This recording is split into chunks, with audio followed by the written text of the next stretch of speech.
15 और 16 मई 2008 की मध्य रात्रि को नोएडा सेक्टर 25 स्थित जलवायु विहार के एल फ्लैट नंबर 32 में क्या हुआ, जिससे आरुषि और हेमराज का कत्ल हो गया? बहुत से सवाल हैं जिनके जवाब नहीं मिले और 14 साल बाद भी यह देश की सबसे बड़ी मर्डर मिस्ट्री है। 15 और 16 मई 2008 की मध्य रात्रि को नोएडा की 13 वर्षीय आरुषि तलवार को उसके जन्मदिन पर उसे मौत का गिफ्ट किसने दिया? किसने मारा था? यह रहस्य 14 साल भी बरकरार है। देश की सबसे बड़ी जांच एजेंसी सीबीआई ने देश के सबसे बड़े मर्डर की जांच की, लेकिन सवाल वही है कि 15 और 16 मई की रात को नोएडा सेक्टर 25 स्थित एल फ्लैट नंबर 32 के इस घर में क्या हुआ और किसने और आरुषि तलवार को न केवल मार डाला बल्कि घर पर मौजूद घरेलू सहायक हेमराज का बेरहमी से कत्ल कर उसे हमेशा के लिए मौत की नींद सुला दिया।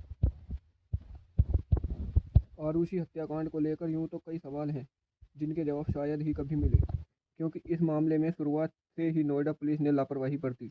घटना की सुबह यानी 16 मई 2008 की सुबह जैसे आरुषि तलवार हत्याकांड का पता चला तो मीडिया कर्मी सेक्टर 25 स्थित जलवायु विहार की ओर दौड़ पड़े। कुछ ही घंटों के भीतर एल 32 में मीडिया कर्मियों का जमावड़ा हो गया। इस दौरान मीडिया कर्मियों के साथ आम लोग भी बेझिझक एल 32 के भीतर दाखिल होते रहे। जाहिर है इस दौरान सबूतों के जाने अनजाने और चाहे अनचाहे छेड़छाड़ हो गई हो। नोएडा पुलिस ने सक्रियता तो दिखाई लेकिन तब बहुत देर हो गई थी। आरुषि की हत्याकांड के चंद घंटे के भीतर ही नोएडा पुलिस और तरह का इशारा कर दिया कि घरेलू सहायक हेमराज ही आरोपित है और वारदात के बाद वह फरार हो गया।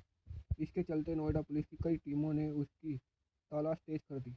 यहाँ तक कि पुलिस की एक टीम नेपाल तक जा पहुंची, जहाँ का हेमराज मूल निवासी था।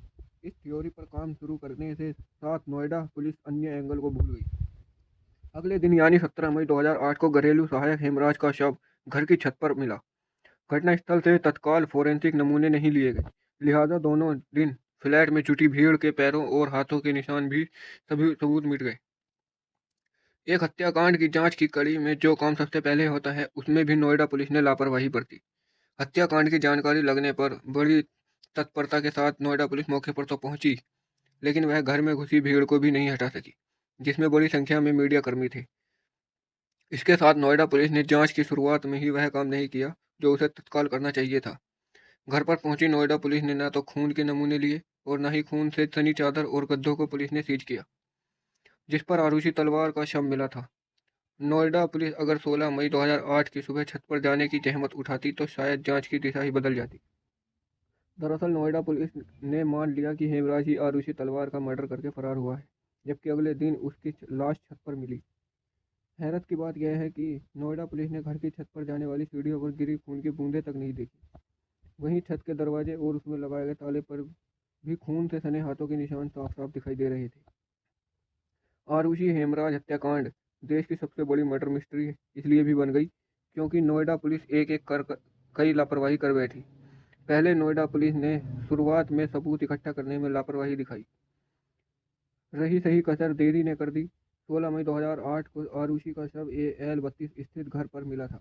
ठीक उसी दिन यानी 16 मई 2008 को नोएडा के मेट्रो अस्पताल में भर्ती एक बड़े नेता को देखने के लिए तत्काल प्रधानमंत्री मनमोहन सिंह आए थे। जाहिर है बड़े पुलिस अधिकारी उनकी सुरक्षा में लगे थे, इसलिए तत्कालीन थाना सेक्टर 20 प्रभारी दाताराम नौनेरिया मौके पर पहुंचे थे। दाताराम ने वहां पहुंचते ही हत्या के स्टेज में महज खानापूर्ति की और आरुषि के शव का पंचनामा कर पोस्टमार्टम के लिए भेज दिया। इसके बाद रही सही कसर फ्लैट में पहुंचे मीडिया कर्मियों ने किया, जो घंटों घर घर में सबूतों को अनचाही मिटाते रहे। 15-16 मई 2008 रात को आरुषि और हेमराज का मर्डर एक साथ किया गया या फिर अलग अलग, और क्या दोनों ही हत्या आरोपी एक ही थे? आरुषि का शव खून से लथपथ था और उसके बिस्तर पर पड़ा मिला था। आरुषि के शव को बहुत सलीके से रखा हुआ था, जैसे किसी ने उसे मारा और फिर पछतावा होने पर उसके शव की से सलीके से बेड पर रखा। हैरत की बात यह भी है कि CFSL दिल्ली की 19 जून 2008 की रिपोर्ट के अनुसार आरुषि के तकिए, बेडशीट और गद्दे पर हेमराज का कोई DNA या खून नहीं मिला था, मगर हेमराज का खून से लथपथ शव तलवार दंपति के घर की छत पर मिला।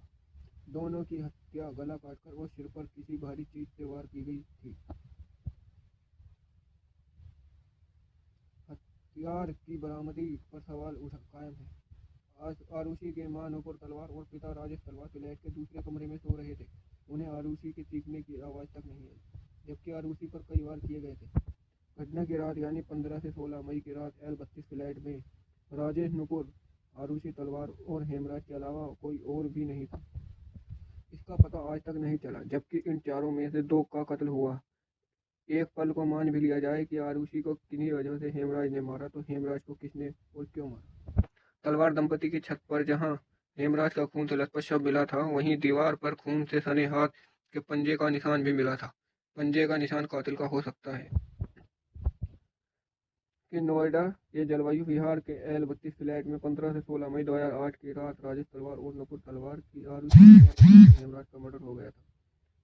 16 मई की सुबह राजेश नुपुर के घर में काम करने वाली घरेलू सहायिका ने आरुषि तलवार को उसके बेडरूम में मृत पाया। आरुषि के पिता राजेश तलवार ने घरेलू सहायक हेमराज पर बेटे की हत्या का फरार होने का आरोप लगाया था। गाजियाबाद की सीबीआई कोर्ट ने नवंबर 2013 में तलवार दंपति और उनकी बेटी और नौकर की हत्या मामले में आरोपी मानते हुए उम्र कैद की सजा सुनाई थी। इलाहाबाद हाईकोर्ट ने 12 अक्टूबर 2017 को बेटी आरुषि तलवार और नेपाली मूल के नौकर हेमराज की हत्या के आरोप में गाजियाबाद की डासना जेल में उम्र कैद की सजा काट रहे दंत चिकित्सक डॉक्टर राजेश तलवार और उनकी पत्नी डॉक्टर नुपुर तलवार को संदेह का लाभ देते हुए बरी कर दिया था। जांच की कड़ी में सीबीआई की पहली टीम ने तलवार दंपति की क्लिनिक और उनके बेहद करीबी डॉक्टर दंपति के नौकर समेत एक अन्य नौकर को हत्या आरोपी मानते हुए गिरफ्तार किया था।